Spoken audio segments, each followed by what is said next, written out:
Good afternoon. My name is Officer Ivan Ramos, spelled I-V-A-N, last name R-A-M-O-S.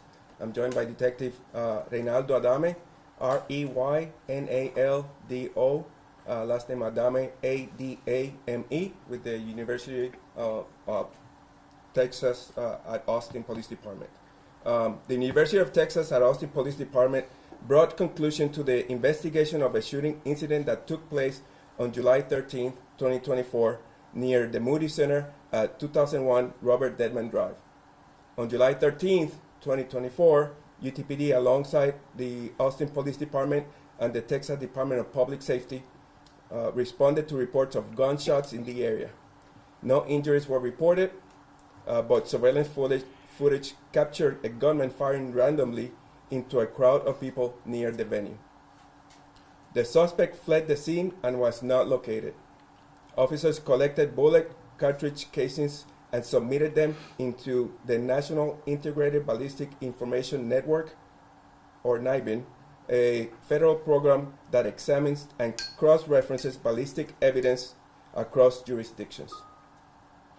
UTPD investigators leveraged the network of exterior cameras and to establish that the suspect traveled extensively on campus by foot prior to the shooting. Investigators were able to produce reliable images of the suspect that were later dismissed disseminated through the Capital Area Crime Stoppers. Actionable investigative leads obtained from the NIBIN and suspect images showed a connection between the Moody Center shooter and an aggravated assault that occurred in May 20 of 2024, being investigated by the Austin Police Department. The related incident involved the suspect shooting a gun at people in a parking lot. On December of 2024, an APD homicide investigation ultimately determined the two cases were connected to the murder of Mario Damian Reyes. On March 13, 2025, the Austin Police Department notified UTPD investigators that they had located and arrested the suspect, Juan Carlos Rodriguez Gomez, and executed a search warrant on his residence. During the execution of the warrant, the clothing worn by the suspect on the day of the Moody Center shooting was found concealed inside the residence. A firearm and ammunition were also discovered. Gomez now faces charges of aggravated assault with a deadly weapon, a second-degree felony for his act of violence committed on campus. Now, Detective Adame is going to show a quick video of what occurred. So this is a video just showing of the suspect that we have. He's walking down here on a berm. As you can see, he's wearing the clothing, which is a gray sweatshirt and also a black JanSport backpack. There's victims that are walking across the sidewalk. As you can see, he reaches into the Jensen backpack.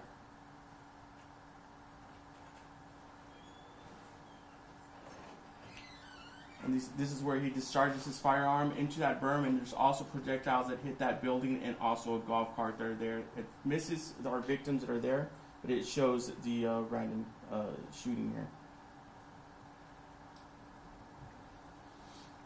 Detective Pina. I'm going to hand it over to Detective Billy Pina.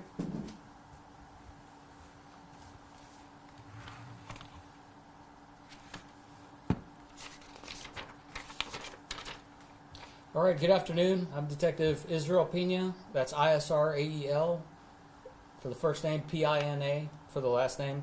I'm the lead investigator for homicide number 2470. That's the 70th homicide investigated by APD in the year 2024.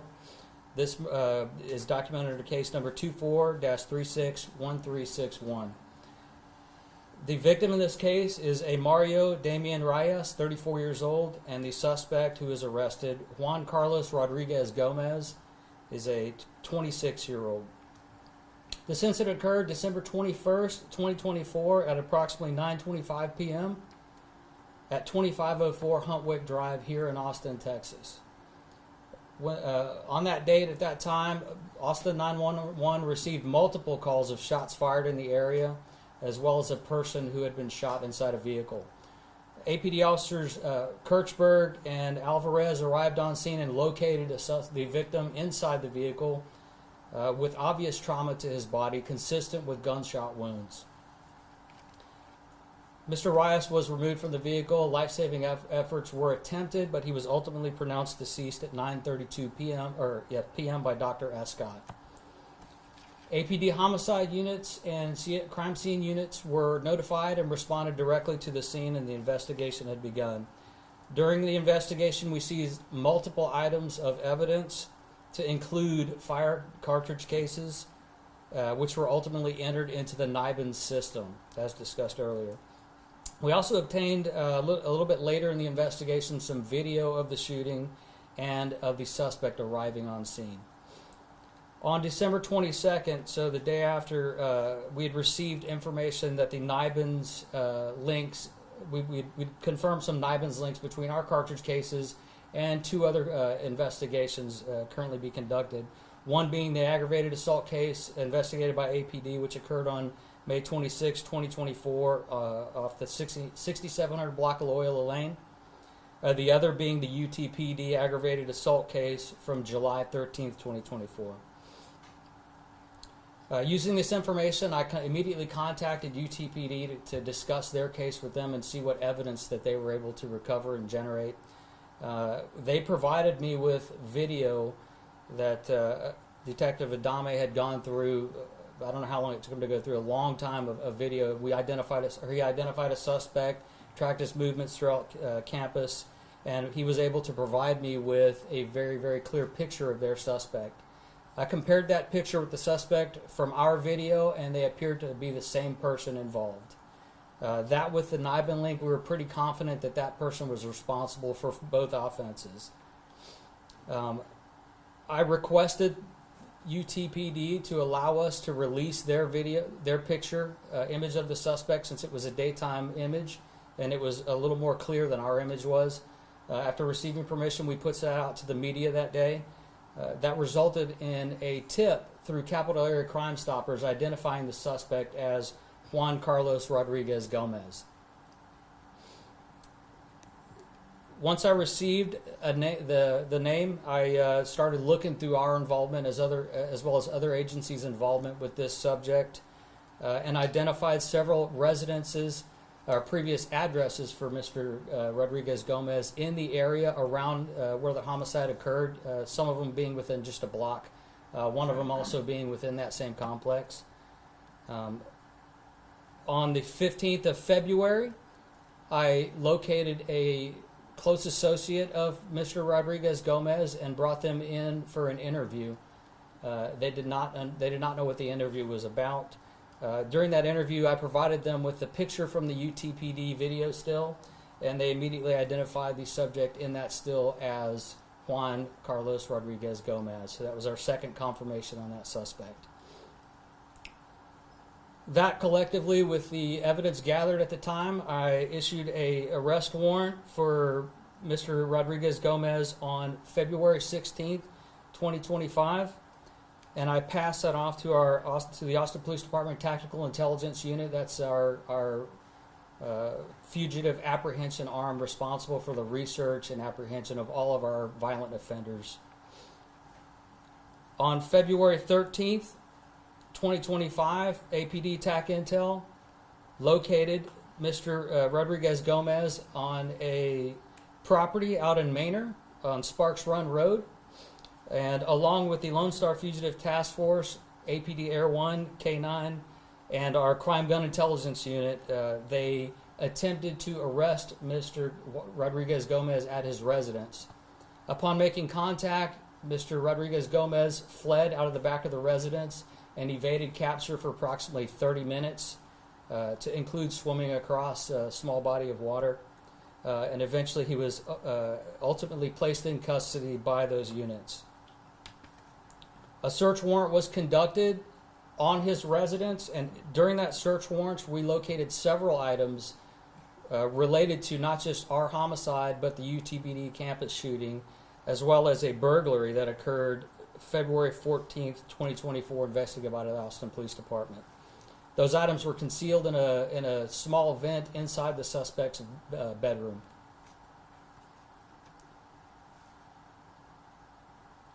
Mr. Rodriguez Gomez was transported to APD Maine for debrief.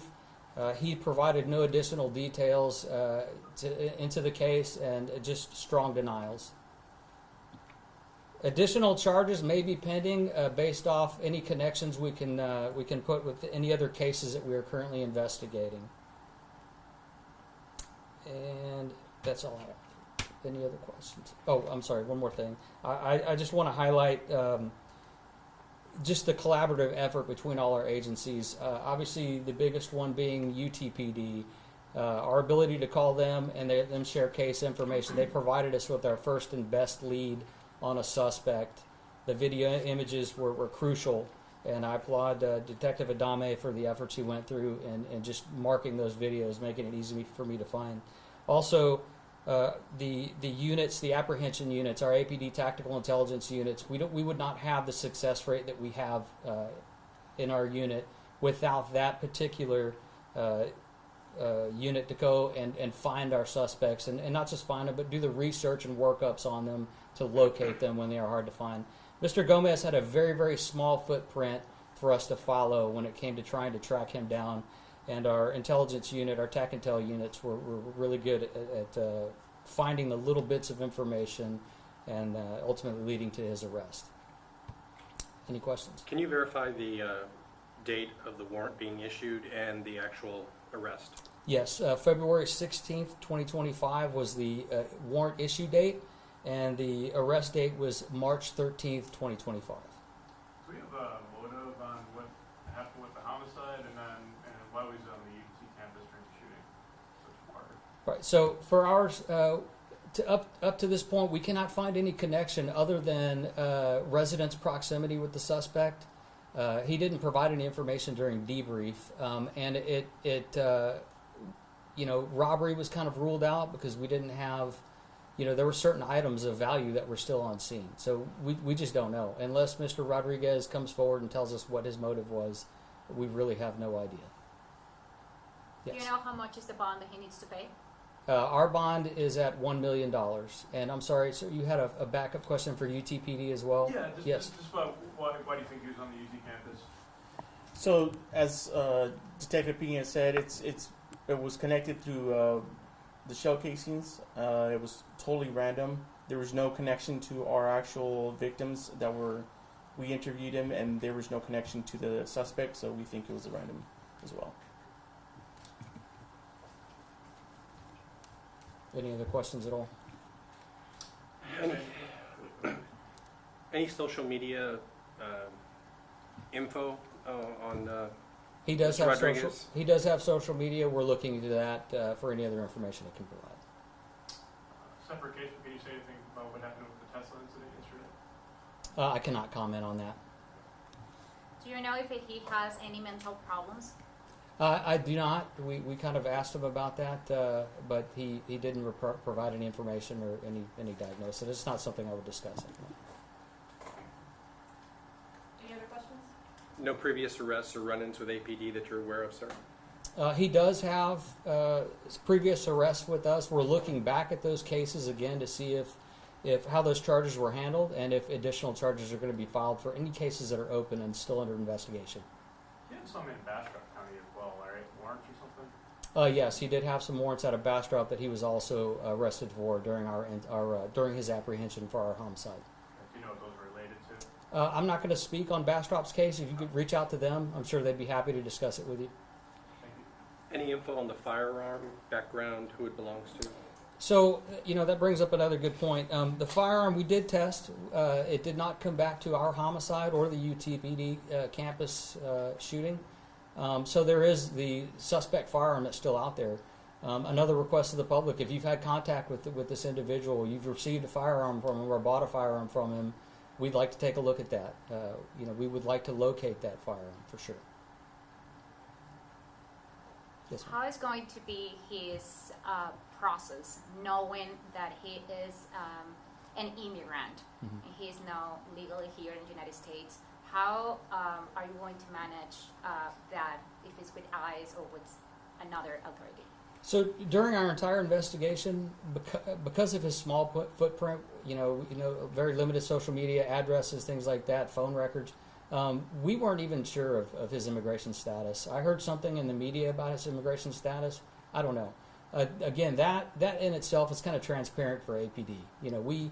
We want to solve the murder, right? After that, he's in the judicial system, and how it's handled is just it's transparent to us. We just file the charges, conduct the investigation. We have one more question. There's something. Awesome. Thanks, y'all. All right.